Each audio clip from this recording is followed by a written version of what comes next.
মিয়ানমারের রোহিঙ্গা মুসলিম ও অন্যান্য সংখ্যালঘুদের পরিস্থিতি নিয়ে জাতিসংঘের উচ্চ পর্যায়ের সম্মেলন আজ অনুষ্ঠিত হবে।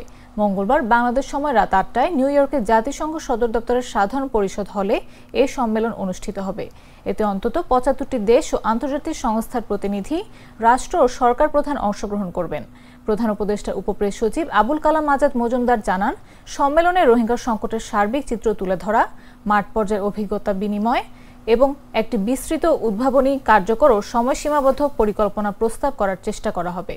প্রধান অগ্রাধিকার হবে রোহিঙ্গা মুসলমানদের মিয়ানমারের স্বেচ্ছায় নিরাপদ ও মর্যাদাপূর্ণ প্রত্যাবাসন নিশ্চিত করা। উদ্বোধনী অধিবেশনে বক্তব্য রাখবেন অন্তর্বর্তী সরকারের প্রধান উপদেষ্টা অধ্যাপক মোহাম্মদ ইউনূস। সম্মেলনে ইসলামী সহযোগিতা সংস্থার পক্ষে প্রতিনিধিত্ব করবে তুরস্ক। উপসাগরীয় সহযোগিতা পরিষদের পক্ষে প্রতিনিধিত্ব করবে কুয়েত।